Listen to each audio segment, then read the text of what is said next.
मैंने ये उस पूरी बुक को तो मैं नहीं बताऊंगा क्या था क्या नहीं था, लेकिन उस बुक में जो मुझे समझ में आया कि एक एक वर्ड जो हमारे मुंह से निकल रहा है वो पूरी ज़िंदगी इस कायनात में तैरता रहता है। अच्छा, एक एक वर्ड यानी जो हम कह रहे हैं ये मरता नहीं है, मतलब ये रहता है। अच्छा, एक एक वर्ड की शक्ल है, एक एक वर्ड के असर होता है। मिसाल के तौर पे अगर आप किसी से कोई वर्ड कहते हैं तो उसे अच्छी फीलिंग होती है।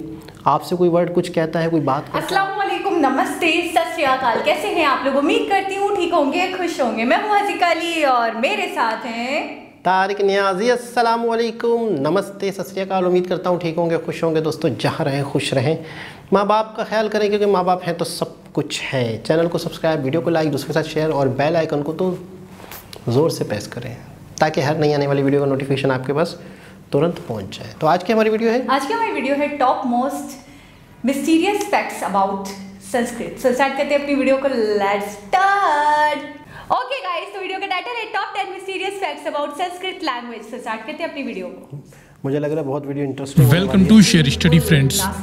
दोस्तों, संस्कृत दुनिया की सबसे प्राचीन भाषा है, जिसके महत्व को ऋषि मुनियों से लेकर दुनिया के बड़े बड़े वैज्ञानिकों ने भी स्वीकार किया है।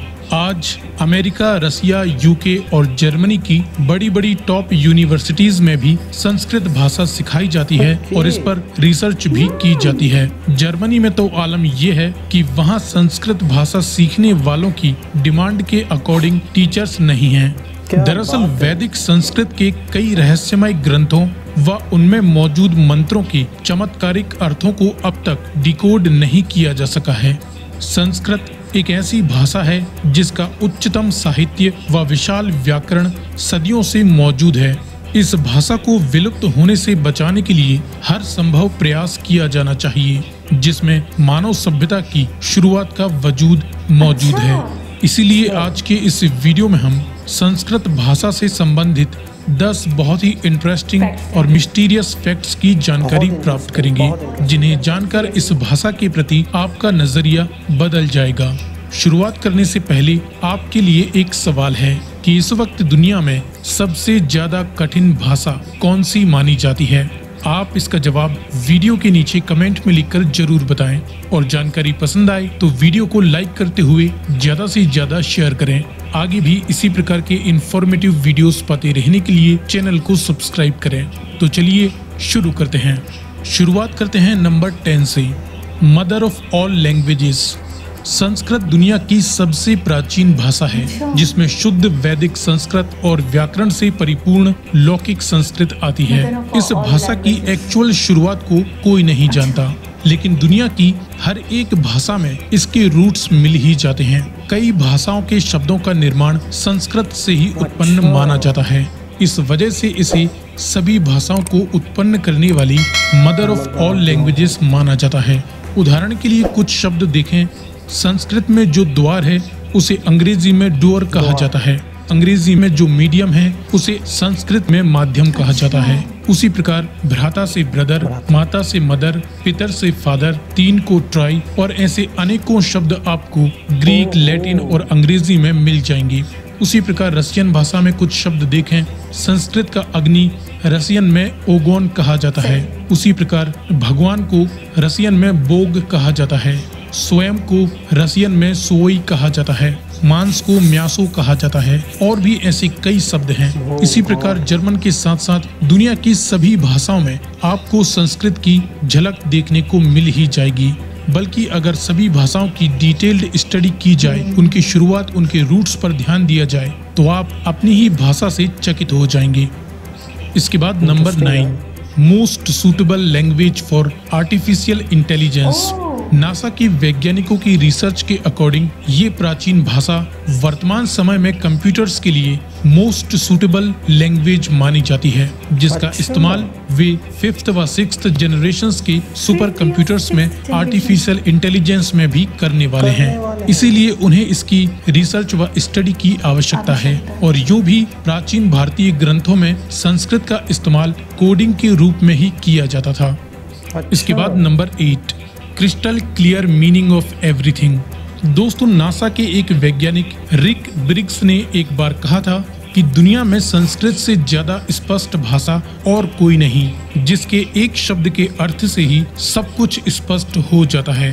संस्कृत में किसी व्यक्ति, वस्तु, स्थान, भाव आदि का नाम सिर्फ उसकी पहचान के लिए नहीं रखा जाता, बल्कि उसका नाम उस वस्तु के रूप और गुण के अकॉर्डिंग ही रखा जाता है। इसका मतलब है, अगर एक वस्तु के समतुल्य कोई और वस्तु है या किसी व्यक्ति में उस वस्तु से संबंधित रूप या गुण नजर आते हैं, तब उन दोनों वस्तुओं के नाम में लगभग समान अक्षरों का इस्तेमाल किया जाएगा। व अन्य समान गुणधर्म वाले नामों में भी आपको समान अक्षर देखने को मिल सकते हैं। उदाहरण के लिए संस्कृत भाषा के नाम को ही ले लीजिए, जिसके समान अन्य शब्द हैं संस्कार और संस्कृति। संस्कृति एक मानव सभ्यता, समाज या जाति के वो मूल्य, रीति रिवाज आदि होते हैं जो उसकी शुरुआत से ही माने जाते रहे हैं। उसी प्रकार संस्कार एक बच्चे के जन्म लेने के बाद से वो जो कुछ भी सीखता है वो उसके संस्कार कहलाते हैं। वैसे ही संस्कृत मानव द्वारा बोलने की शुरुआत से लेकर एक भाषा की रचना करना और फिर समय के साथ उसमें नए नए शब्दों को जोड़ना, व्याकरण बनाना, उसे सुव्यवस्थित करना संस्कृत कहलाता है। इन तीनों ही शब्दों में शुरुआत से लेकर विकास और वर्तमान तक के गुणधर्म समान हैं। इसी प्रकार संस्कृत के हर एक शब्द से ही बड़े से बड़ा विज्ञान समझ आ जाता है। जैसे वैज्ञानिकों ने लाखों करोड़ों रुपए खर्च करके बताया कि पदार्थ की सूक्ष्मतम अवस्थाएं एटम या सब एटम होती है, जिसे और ज्यादा सूक्ष्म नहीं किया जा सकता। उसी प्रकार संस्कृत में जो शब्द है अक्षर, इसका अर्थ है जिसका और अधिक क्षरण नहीं किया जा सकता। इट मीन्स व्यक्ति एक छोटी से छोटी जो ध्वनि उत्पन्न करता है वह अक्षर है। यही नहीं बल्कि स्पिरिचुअली देखा जाए तो ग्रंथों में अक्षर को ही ब्रह्मा या भगवान माना गया है। और बाइबल में भी एक कथन है, in the beginning there was word and the word was with God and the word was God. ये इस भाषा का बाइबल के साथ एक बहुत ही चमत्कारिक संयोग है। इसके बाद number 7, best language for coding. Sanskrit मंत्रों के बारे में तो आप सभी ने सुना ही होगा। कई लोग तो रोजाना कोई ना कोई मंत्र बोलते भी होंगे, लेकिन 2 लाइनों के एक मंत्र को जब आप एक्सप्लेन करें तब उसके शब्दार्थ का एक पूरा का पूरा पैराग्राफ ही बन जाता है, क्योंकि मंत्रों में यूज किए गए वर्ड्स बहुत ही यूनिकली कोड किए गए होते हैं, जिनकी मदद से आप बड़े बड़े लंबे वाक्यों को भी उनके मूल रूप में लाकर उन्हें ज्वाइन करके एक संदेश मात्र 2 लाइनों में ही बना सकते हैं। माना जाता है कि संस्कृत के मंत्रों को अगर सही फ्रिक्वेंसी व टोन आदि के साथ बोला जाए तो इनके वाइब्रेशन से काफी चमत्कारिक रिजल्ट्स मिलते हैं। वैसे तो प्राचीन भारतीय सभ्यता में मंत्र एक मशीनी तंत्र की तरह ही काम करते थे, लेकिन आज हम वो विज्ञान खो चुके हैं। इसके बाद number 6, enables perfect pronunciation of mouth. Sanskrit का प्रत्येक अक्षर व्यक्ति की जुबान, नाक, गले, तालु आदि स्थानों को शब्दों की एकदम परफेक्ट ध्वनि व उच्चारण के योग्य बनाता है। या यूं कहें कि एक इंसान अपने मुंह से जो भी ध्वनि निकाल सकता है उसके लिए संस्कृत भाषा में एक अक्षर बनाया गया है। अगर वो व्यक्ति उन सभी अक्षरों को रोजाना रिपीट करे तो वह किसी भी प्रकार की ध्वनि अपने गले से निकाल सकता है। आप खुद ही संस्कृत के अल्फाबेट्स को एक एक करके धीरे धीरे बोलकर देखें, तब आप पाएंगे कि गले की गहराई से लेकर शब्दों की ध्वनियाँ गले, जुबान, मुंह और तालु के हर एक स्थान को स्पर्श करती हैं, जहाँ से ध्वनि उत्पन्न की जा सकती है। अगर कोई व्यक्ति संस्कृत के शब्दों का एकदम सही उच्चारण करना सीख ले तो फिर वह दुनिया के किसी भी भाषा को उस देश के नेटिव लोगों की तरह ही बोलना सीख सकता है, क्योंकि संस्कृत के अक्षर इंसान के अंदर ध्वनि उत्पन्न करने वाले प्रत्येक हिस्से को एक्टिवेट कर देते हैं। इसके बाद नंबर 5, हीलिंग प्रॉपर्टीज। संस्कृत एक ऐसी भाषा है जिसके अक्षर व शब्द शरीर के अलग अलग अंगों के वाइब्रेशंस को एक्टिवेट करते हैं, और इसकी इसी खासियत की वजह से इसे हकलाने, तुतलाने, गले की समस्याओं व अन्य मानसिक बीमारियों, कई क्षेत्रों में इसका इस्तेमाल इलाज के तौर पर भी किया जा सकता है, बल्कि कई देशों में किया भी जाता है। वहीं प्राचीन भारतीय ग्रंथ अथर्ववेद में तो कई बीमारियों व समस्याओं के इलाज के लिए अलग अलग मंत्र भी दिए गए हैं, बशर्ते आप प्रत्येक मंत्र को ठीक प्रकार से सही लय में बोल सकें। इसकी अगली खासियत है short words for long meaning. Sanskrit के शब्दों का इस्तेमाल करके बहुत ही कम शब्दों में ही बड़े से बड़े अर्थ का स्पष्टीकरण किया जा सकता है। दुनिया ये जानती है कि हम भारतीय बहुत ही प्राचीन इतिहास की बात करते हैं, एक ऐसी एडवांस सभ्यता की भी बात करते हैं जिसमें हाईटेक मशीनों का इस्तेमाल किया जाता था, और ऐसे कई उदाहरण हमें रामायण और महाभारत आदि में मिल जाते हैं, जिसकी तकनीक आज के जमाने में भी पूरी तरह से मौजूद नहीं है। फिर लोग कहते हैं कि इतने प्राचीन समय में ऐसा कैसे हो सकता है, तो इसकी वजह है संस्कृत, जिसने मानव सभ्यता के प्राचीन से लेकर प्राचीन इतिहास को भी याद रखने के लिए बहुत ही कम शब्दों में संक्षिप्त ग्रंथ बनाए, कहानी के रूप में, कविताओं के रूप में, मंत्रों के रूप में उन्हें कोड कर दिया, ताकि उनके माध्यम से उस समय की सभ्यता को लंबे समय तक याद रखा जा सके। और इसकी वजह है इसकी विशाल शब्दावली, जो कि इसकी अगली खासियत भी है, प्लेथोरा ऑफ वोकेबुलरी। एक भाषा जितनी पुरानी होती जाती है, वह उतने ही ज्यादा नए नए शब्दों को शामिल करती जाती है। इस प्रकार उस भाषा की शब्दावली बहुत बड़ी होती जाती है, क्योंकि लंबे समय के साथ नई नई वस्तुओं, कामों, भावों आदि के नए नाम निकलकर आते जाते हैं। और चूंकि संस्कृत सबसे प्राचीन भाषा है, इसीलिए इसकी वोकेबुलरी भी दुनिया में सबसे ज्यादा है। इसका अंदाजा इसी बात से लगाया जा सकता है कि संस्कृत भाषा में हाथी के लिए 100 से भी ज्यादा नाम हैं।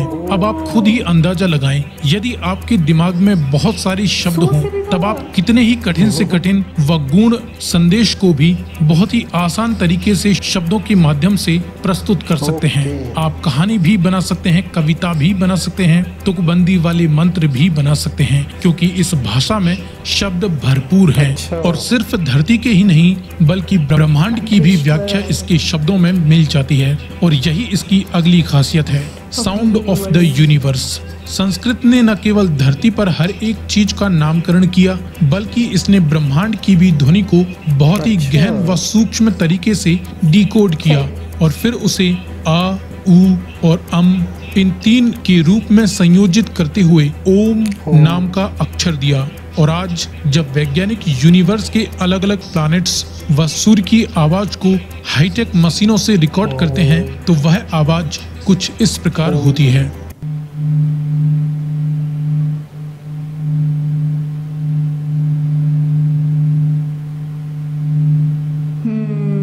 तो इस प्रकार हम देखें कि प्राचीन समय में बिना इतनी हाईटेक मशीनों के ये आवाजें कैसे रिकॉर्ड की गई होंगी, या फिर हो सकता है कि जितने एडवांस हम अब तक नहीं हुए, हमारा इतिहास, हमारे पूर्वज उससे भी ज्यादा एडवांस सभ्यता बना चुके थे। और इसी से संबंधित संस्कृत की अगली विशेषता है a language to understand past to future. जैसा कि हम जानते हैं कि दुनिया गोल है और घूम फिरकर फिर उसी स्थान पर आ जाती है, उसी प्रकार मानव समाज भी बार बार एक के बाद एक दौर को फॉलो करता रहता है। इसीलिए तो कहा जाता है ओल्ड इज गोल्ड, और फिर वही गोल्ड एक नया फैशन बन जाता है। जिस प्रकार मानव सभ्यता प्रकृति को ताक पे रखकर तेजी से तरक्की कर रही है, उसे देखकर ऐसा लगता है कि हम खुद ही धरती का विनाश कर मानव सभ्यता का पतन कर देंगे, और फिर हमारी आने वाली पीढ़ियां अपने बच्चों को ये कहानियां सुनाएंगी कि कभी हमारे पूर्वज बहुत ही एडवांस हुआ करते थे, वो ऐसी मशीनों में उड़ते थे और बहुत ही भयंकर हथियारों से लड़ते थे। तब वो लोग शायद ही उनका विश्वास करें। उसी प्रकार जैसे कि आज हम संस्कृत के ग्रंथों में वर्णित प्राचीन कहानियों को शंका की नजर से देखते हैं। इसका मतलब है जो आज हो रहा है वह पहले घटित हो चुका है, और इसीलिए हमें हमारे प्राचीन इतिहास से सबक लेना चाहिए, ताकि हम अपने भविष्य को सही दिशा दे सकें। लेकिन उतने प्राचीन इतिहास को समझने के लिए आज हमारे पास सिर्फ उस समय की भाषा संस्कृत मौजूद है, जो कि उस अतीत और आज के वर्तमान के बीच एक ब्रिज का काम कर सकती है। दुनिया भर में भारत से चुराए गए कई रहस्यमय ग्रंथ अलग अलग देशों के पास मौजूद हैं, जिन्हें डिकोड करके बड़ी से बड़ी टेक्नोलॉजी भी बनाई जा सकती है, लेकिन इसके लिए आवश्यक है इस भाषा का उच्चतम ज्ञान। दुनिया की कई बड़ी बड़ी यूनिवर्सिटीज भी संस्कृत पर रिसर्च कर रही हैं, क्योंकि वो ये जानते हैं कि संस्कृत किसी एक देश की नहीं, किसी धर्म की नहीं, बल्कि संपूर्ण मानव सभ्यता की ऐतिहासिक धरोहर है, जिसके ज्ञान से प्राचीन रहस्यों से पर्दा हटाया जा सकता है।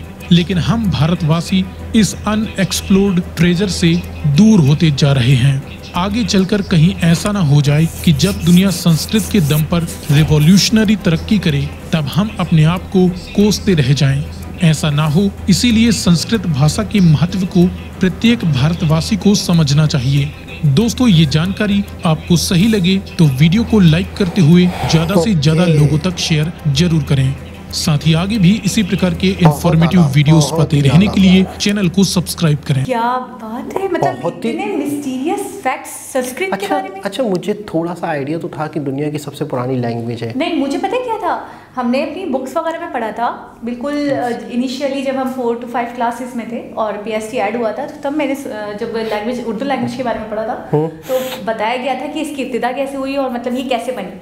तो उसमें संस्कृत के वर्ड्स भी थे। साथ हाँ कुछ ज़बानें मिलाकर फिर उर्दू को ओरिजिनेट किया गया। हमने जो ये पढ़ा था कि उर्दू जो है वो कोई लैंग्वेज नहीं है। हाँ, कोई उर्दू खुद से कोई लैंग्वेज प्योर वाली लैंग्वेज नहीं है, ओरिजिनल कोई लैंग्वेज नहीं है, इसको डिफरेंट लैंग्वेजेस से मिलकर बनाया है। इसमें ये कहा गया था कि ये जो लश्कर था, उर्दू का मतलब लश्कर, और बहुत सारे लोग थे मुख्तलिफ इलाकों के, जंग लड़ते थे वो मुसलमान, शायद मुसलमान, तो उन सब की अलग अलग भाषाएं थी, तो वो अलग अलग भाषाएं मिक्स होके उर्दू बन गई। अच्छा, और मैंने जो पढ़ा था तो उसमें संस्कृत का नाम था कि के वर्ड भी इसमें काफ़ी शामिल है। अच्छा, आज जो हमने ये देखा, मैं तो बहुत ही ज़्यादा बहुत ही ज़्यादा हैरान हूँ कि सीरियसली कि इतनी पुरानी लैंग्वेज जिसके जो mother of the all languages है, और इसके अलावा ये कि इसके अंदर इतने सारे राज हैं। मतलब आपने देखा कि वो बताया जा रहा है कि ओम की जो आवाज़ आ रही है उसको डिटेक्ट उस ज़माने में कर लिया गया था किस तरीके से।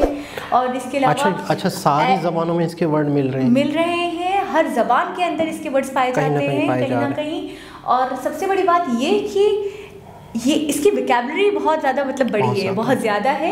वो ये कि उन्होंने बताया कि एक ही चीज़ के कई मतलब नाम हैं, जैसे कि एक एलिफेंट है तो उसके 100 नाम हैं। अच्छा, अक्सर एक तो नासा ने एक बात कही, बहुत ही मतलब है कि इंफॉर्मेशन थी उसके अंदर। अच्छा, कि एक वर्ड के, एक चीज़ के कई नाम, एक चीज़ का सही मायने जो है इस ज़बान में मिलते हैं, इस ज़बान, यानी कि एक चीज़ का सही इंसाफ जो है वो इस ज़बान करती है। अच्छा, ये होता है ना कि किसी को मतलब हमने एमी कोई लक़ब दे दिया, एमी कोई नाम दे दिया, तो वो ये कह रहे नहीं, इसके अंदर अगर किसी चीज़ का कोई नाम रखा गया है बहुत सारी तो उसके गुणों को देखकर, उसकी खासियत, उसकी एबिलिटीज, उसकी क्वालिटीज को देखकर जस्टिफाई करके उसकी शक्ल, नाम को, उसकी चीज़ें, उसकी खुसूसियात को जब मतलब पेश नज़र रखकर उसके बाद वो नाम दिया गया होगा, उसके पीछे यकीनन ये रीज़न रहा होगा। अच्छा, अक्सर मैं सोचता हूँ, अक्सर मतलब है कि जैसे मुझे हमारी दूसरी ज़बान भी आती है, उर्दू तो हम सबको आती है पाकिस्तानियों को, मुझे दूसरी कोई नहीं आती, ठीक है ना, दूसरी कोई नहीं आती। तो अक्सर मैंने एक चीज़ नोट की, क्योंकि जिससे 2 ज़बानें आती है वही चीज़ महसूस कर सकता है। जैसे हम हाँ मैं सच कहता हूँ, आप कर सकते हैं। तो एक और चीज़, वो वाली जो बात मैं बताने लगा हूँ, नोट किया है कि कोई शख्स अगर एक ज़बान बोलता है, 2 ज़बानें जानता है, तो वो किसी चीज़ को ज़्यादा बेहतर उसके मायनों को फील करता है।